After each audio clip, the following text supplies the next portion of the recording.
Hi everyone, this is Sociology 3324, Social Inequality. I'm Melissa Tackett-Gibson and I'll be your instructor for the course this semester. This is just a brief overview of the course, and I'll walk really quickly through the syllabus and how we can make the most of some of the Blackboard resources we have for the course. This course, and we'll talk about this more in our first lecture, focuses on social inequality, economic inequality, and political inequality. They're different in a lot of different ways. Of course, political inequality, you might have the same wealth and status, but still have different political rights or political opportunities.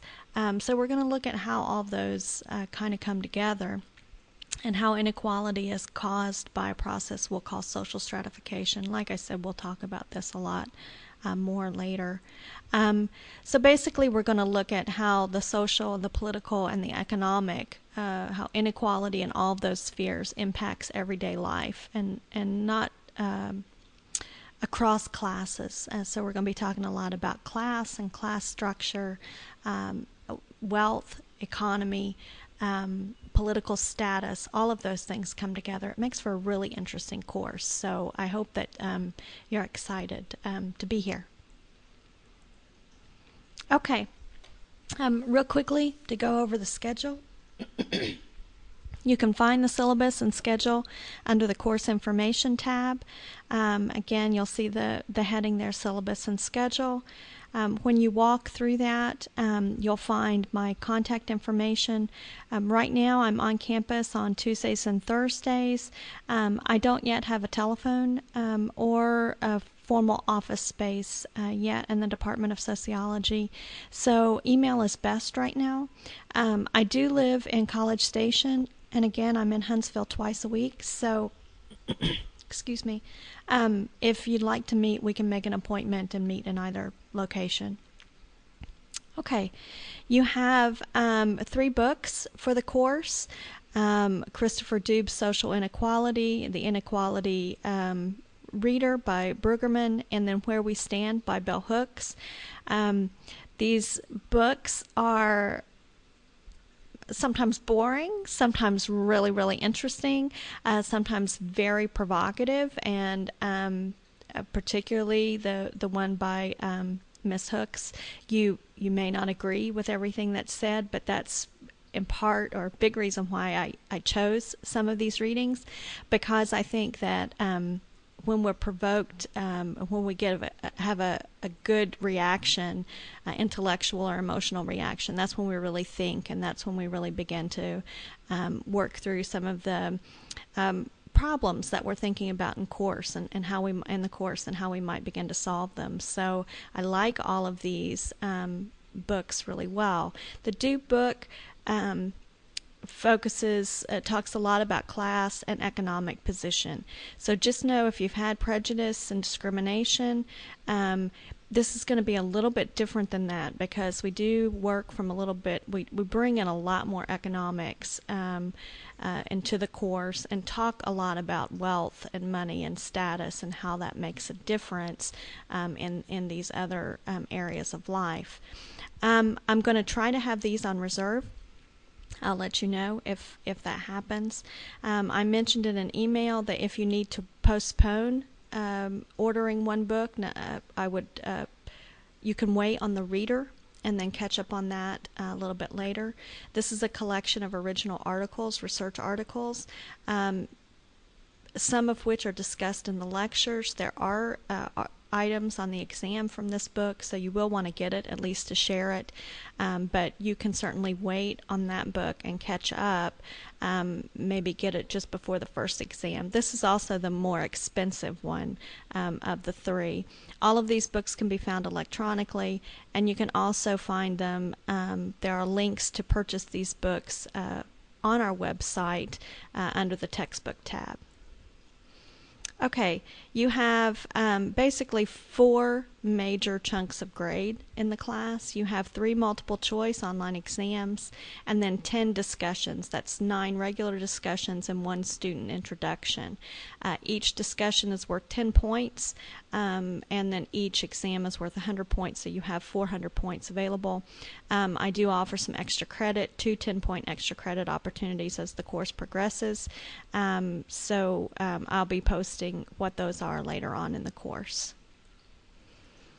The exams, I do exams maybe a little bit differently than what you're used to. I allow you multiple attempts on the exam, so you're not time limited on that. You can sit down and begin to take it, come back at any time to finish it up. You can finish it, find out what your score was. You don't find out the actual answers to any of the questions, but you can find out your score, try to take the exam as many times as you want to improve your score. Now I do this probably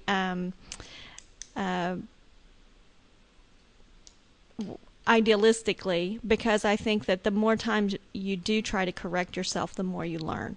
Now that's assuming that everyone puts honest effort into the exam, and I really do expect you to do that. I give you this gift of allowing you to improve your grades with the hope that you learn more, you process more information, you actually are digging into the material, trying to find definitions and concepts and learn how to use them in new ways, and that by doing so you learn. With that gift comes the responsibility of being honest in the process. So that's kind of our agreement on the exam. So you have multiple attempts. You can take them as many times as you want. They're multiple choice. The questions appear one at a time in random order. You have about a week window to take the exam. So I'm really generous with the exam policies. Again, they're open book. You can use any information that you've received from the course during the exam. Again, the assumption is there's no collaboration. The assumption is also that you don't communicate what the questions are to other students, and certainly then not the answers. So I expect you to take the exams independently. They're not group projects, and to make your grade your own grade and not a collaborative grade. Now, having said that, the exams aren't always easy. In fact, I've heard some students say that the exams are actually more difficult because they can go back and take them again. Before everyone starts cheering, you might want to consider the fact that they do take a long time to take. Most students set aside at least a couple hours. I've had other students I had one student tell me that they spent 10 hours on the exam trying to improve their grade. One student took it 19 times, has taken one of my exams like this 19 times. He got a 99, but it took him 19 times to do it.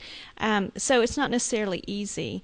But again, I hope that we learn a lot by doing it, and that's more important to me than you getting a 99. I'd rather have 99 people who've actually 90 people with 99s and A's in the class who've learned the material than most people who'll forget it the next week. Okay. Like with any online class, though, if there's a bump in the road, and it happens, sometimes the system goes down, our exam schedule can be subject to change like anything else in the course. So just keep that in mind. Okay, discussions. You'll also be required to do 10 discussions. Everyone receives 10 points for the first discussion or the student introduction, so just know that. Even if that grade's not posted, know you'll get that 10 points for that student introduction if you introduced yourself. The other discussions require you to respond to a prompt. Basically, that is just a little paragraph where I give you a reading, or I ask you to do an assignment, make up a budget, read an article. This semester I might ask you all to take a grocery shopping trip and discuss your grocery shopping trip when we talk about hunger and class and food. So there'll be some kind of little exercise or reading that you'll do. Maybe watch a film and you'll discuss the film when you come back. So I think this makes the discussions fun, and most students actually like the discussion portion of the class the best. So I think you'll find that fun as well. The discussions will be posted, all of the week's content will be posted on a Wednesday afternoon or Wednesday evening. So we're going to go through basically a Wednesday, Thursday schedule. If you look at your schedule, things will be posted on Wednesday. You'll have until the next Thursday at midnight to complete your week's work. So those discussions will be ready to go Wednesday. I'd like for you to respond quickly to those, or as quickly as you can, because those discussions are meant to be discussions. You talk to other students about something that you've thought or experienced through that prompt. So post early enough that other people can read your response and comment back to you. The best groups, normally it's so odd. Every class has one or two groups that work so well, and those are the groups where everyone is posting early in the week, and they're really talking about the material, and those students actually always tend to do better even on exams because they're interacting a lot with the material and with each other. So I expect you, one, to submit one post where you respond to the prompt, and then I expect you also to be responding to your other students. So each week I anticipate seeing at least 2 posts from every student made in a timely manner.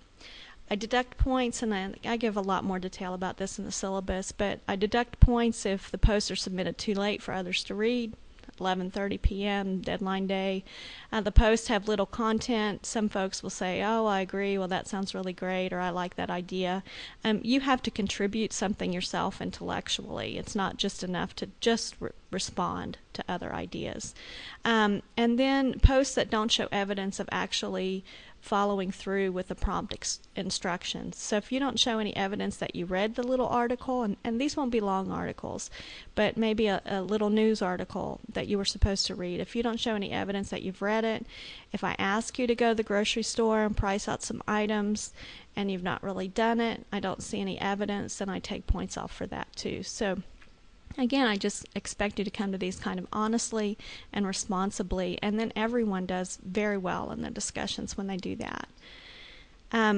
I grade the discussions in kind of blocks of 3 to 4 discussions at a time, and I'm telling you that so you don't panic if you don't see a discussion grade. I normally go through, particularly the way Blackboard has set up their discussions, it's just kind of easier for me to grade groups in group discussions in multiple chunks of multiple discussions. So just know that if you don't see week 2's grade pop right up, that's going to be graded. It'll just occur after about 3 discussions, 4 discussions have been completed. Now, if I'm reading during that time, so if you're really missing the mark, I'll try to email you early in the semester and let you know so you can pick up your game a little bit. So don't worry about that. And don't really fret too much about discussion grades to begin with, because those grades almost always tend to fall between an 8 and 10. If people are doing what I'm asking them to do, they're not tests. You just need to fulfill the assignment. If you fulfill the assignment, respond to other students, you have a 10. That's a good discussion for that week. So it's only if you're not really giving an honest effort that you lose points anyway. So don't fret too much about those discussion grades. If you do happen to miss a discussion, I know not everybody can come and post every week. I do have some extra credit opportunities that will help fill in the gap for those grades. And again, there's more details on how I grade the discussions in the syllabus. When all else fails, I do expect you to write something. 4 or 5 points is better than no points whatsoever. And actually, the discussions, if you consistently do miss all of your discussions, that does really impact your grade. Now, you can miss a couple here and there, but just think of each, if you're looking at missing 10 points over the course of the semester, you've already lost 100 points out of the 400 for your final grade. So write something, post, even if it's late, you'll get at least partial credit, but do try to get that 10, do the best you can. Okay. I'm just going to interject here before we talk a little bit more about the discussions, that I have set up a course facts tab so that course questions can be answered all at one time. Now, we recently moved to Blackboard. We've been to Blackboard for a couple semesters now, but it's still a little quirky for those of us who use the old eCollege system. So I set up a fax to kind of answer some of those common questions that come up during the course. Read that before you contact me. Only not because I don't want to hear from you. It'd be great to hear from you, but a lot of times it's in writing, it's written. You can go back over it. If you still have questions, email me then. But use that course fax. Also, if I find that I'm getting the same questions from students repeatedly, I'll respond to that in the fax as well. So if I update the fax, I'll email the whole class and tell you I've updated the course fax and it's on this topic. If you have a suggestion for something I can add to the course fax, just send it to me and I'll do that as well. It's not perfect, but it helps kind of address those common questions that come up every semester. One of the big questions is, in terms of discussion groups, in week 2 we're going to break up into groups. Week 1 for your introduction, we're responding to the whole class. You'll see everyone's post in discussion 1 because the whole class is invited to that discussion. By the second week of the course, you'll be in your own group of 5 to 6 students, and you'll only see and respond to those students' posts in that discussion.